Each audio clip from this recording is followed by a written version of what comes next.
All right, CPA Review fam. Let's talk about one of those topics that can just make your brain hurt. Cooperative tax rules. I know. But today, we're going to crack the code on RA 9520, and we're going to make it stick. Yeah, this section can be super confusing, right? But what if I told you there's a mental shortcut, kind of like a cheat code, that can help you nail any question on this topic? In the next 5 minutes, we're going to build that exact framework in your head. Let's do it. Okay, first things first. To make these rules actually stick in your memory, you've got to understand the why behind them. Like, why do co-ops get all these awesome perks in the first place? What's the big idea? Well, here's the thing. The law, specifically RA 9520, doesn't just see them as another business. No way. They're seen as partners with the government in building up communities and, by extension, the entire nation. It's a pretty big deal. Think of it this way. A cooperative is basically a self-help group. It's people banding together to do for themselves what the government might otherwise have to do for them. And that, right there, is the key concept.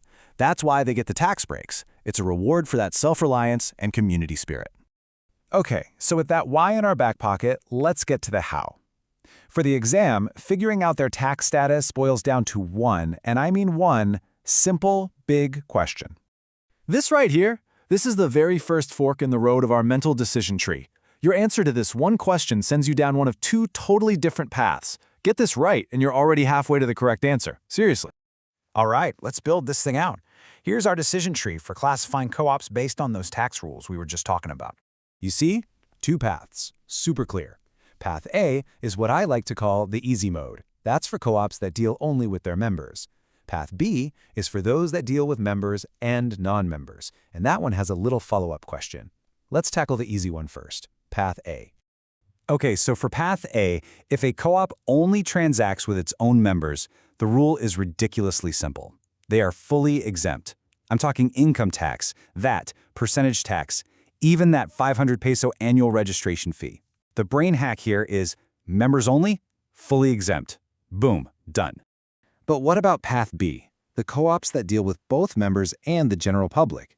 This is where we need to ask our second critical question. And it all boils down to just one number.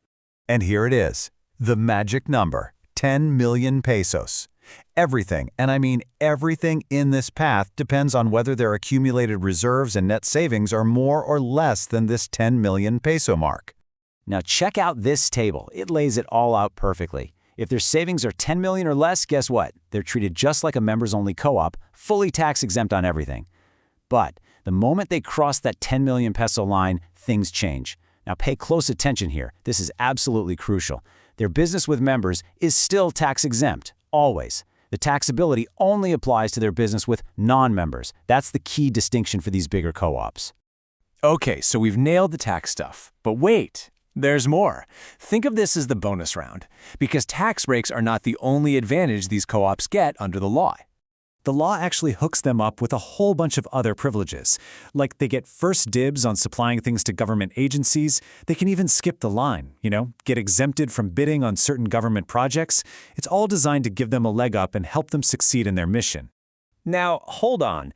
These perks aren't just handed out for free. To keep all these awesome benefits, co-ops have some homework to do.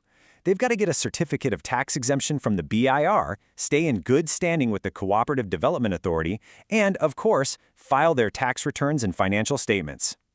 With great power comes great paperwork. All right, let's lock this in. Time for a rapid-fire review to burn this decision tree into your brain for good.